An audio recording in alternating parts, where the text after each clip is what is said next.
Welcome back. Yeah, as you were saying, then it's very important to get our minds around this whole question of the relationship that China will have with the United States in the event of a Trump victory. Now, the impression that I got was, after listening to so many speeches made by Trump and all his debates, is that the only problem that he had with China was commercial. I mean, the sense he was against the Chinese policy of constantly devaluing their own currency and virtually sucking all the money out of the United States, and he has a point in that. I mean, any impartial observer will admit that there's a problem there, and he's talking only about that. He's not talking about the South China Sea. He's not talking about fighting a war with China over that. He only wants that issue resolved. And I think even the Chinese, being reasonable people, and they themselves know that these people have been dumb enough to allow this to continue. I mean, wouldn't, if that, and since the Chinese now seem to be sort of shifting more into their domestic economy, they are trying to generate demand from within their own economy rather than depending on exports all the time. I mean, that has been going on for about at least a decade now in China. So given that situation, how would you view this relationship between Trump and China, given the fact that it has been limited only to this exchange rate issue? I take your point. Well, you have a very interesting situation now, in which after many decades of hostility, Russia and China are now openly talking about cooperation. Now, they have been cooperating on the ground before, but they never talked about it. Yeah.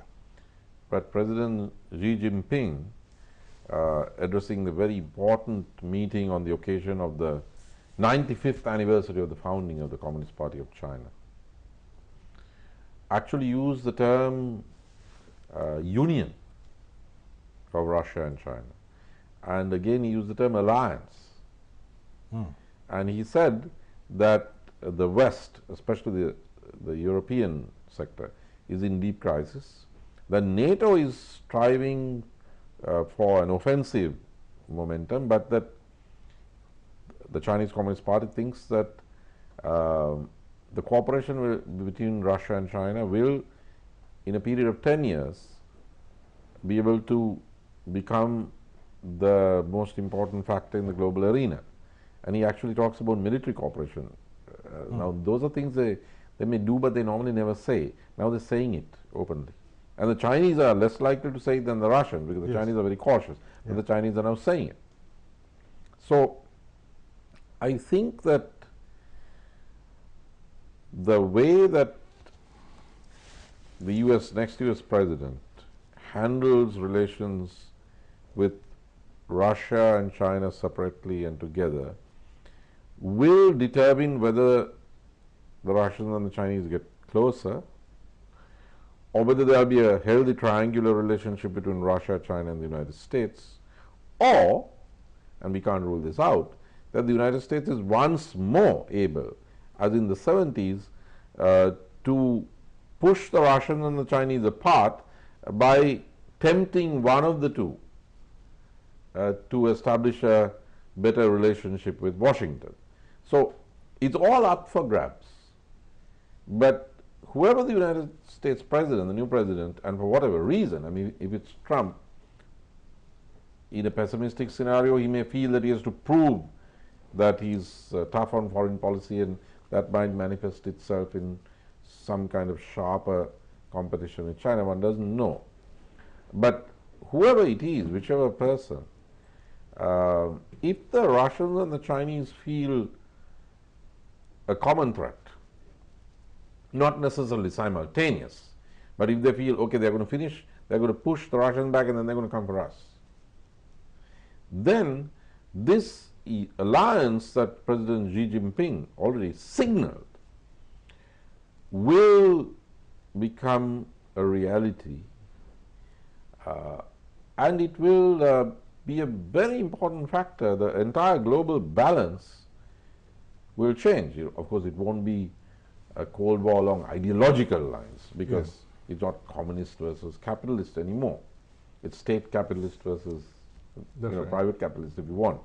But it will be like the Cold War. Right now, analysts are saying that it's even more dangerous than the Cold War because the rhetoric about Russia is of a sort that you never heard in the United States, since the 1950s. And you get the impression that Clinton is trying to, garner some votes by appearing hawkish. Yes, it's for the votes, but it's not only for the votes because that's a track record. It's a track record. I mean, it's interesting because she has a good personal rapport. I mean, she's worked with Sergei Lavrov, the Russian foreign minister. She said she was going to press the reset button. But somehow, John Kerry is regarded by the Russians and the Chinese as a more sincere, pro-peace Secretary of State. And Hillary Clinton is seen as a hawk. Yeah, and doesn't she have a track record of having destroyed virtually everything she touches? He went to the Middle East, she saw, and the Middle East is in tatters at this moment. I mean, it's a non-state. I mean, from the north of Africa right up to Afghanistan. And it has released all these terrorist movements. Yeah. Now she destroyed you crushed the state. Absolutely. And then she ended up destroying Europe as well. Now she is responsible for that as well. So, I mean, if you turn, I mean, even though she says that Donald Trump is not the person to be trusted with the nuclear button, because this is definitely a more dangerous person to be, with a finger on the button. Well, there is far more likelihood of U.S. military involvements throughout the world, including the danger of a confrontation with Russia. If President Clinton, if there is a Clinton presidency, and if she carries out what she has been saying, and as I said earlier, it seems that some of the things that are being said backstage are worse than some of the things that are being said on stage. Now, that is a cause for concern. That is really, I mean, if it's just for electoral purposes and that's not the real thinking of the foreign policy establishment, that's right. Then it's different. Because we knew, say, when Nixon was elected president, that yes, he would escalate in Vietnam, but we knew from the published writings of Henry Kissinger, who was first his national security advisor and then Secretary of State, that they were looking for an exit. We knew that. And we also knew that Kissinger wanted to stabilize the relationship with the nuclear powers, mainly their adversaries, Russia and China. So we knew that in terms of strategic doctrine, these people were pragmatic. But right here, now, in terms of strategic doctrine, the people behind candidate Clinton are actually quite unrealistically hawkish. And Sri Lanka, I mean, Sri Lanka is not going to be a priority. Yeah. But the news that one of the most influential people, not in terms of a formal role in the administration because she's retired, but doctrinally, one of the most important people in a Clinton presidency would be Madeleine Albright, is very worrying to me because Madeleine Albright was the author of a report on Sri Lanka, which talked about R2P. So these are, as I said, Sri Lanka is not going to be important, but she was very hawkish, as you know. They went into Yugoslavia and they destroyed it when she was Secretary of State.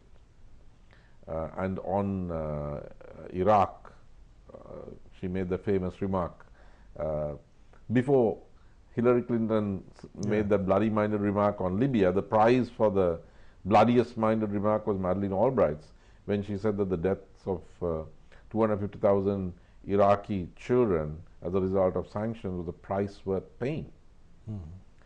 So, if these are the people who are backstage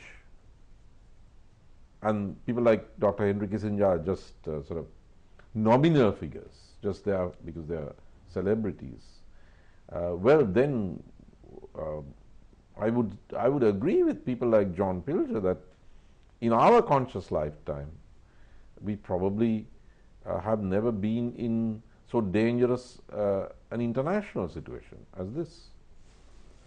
Yeah, we'll be taking a short break. Stay with us.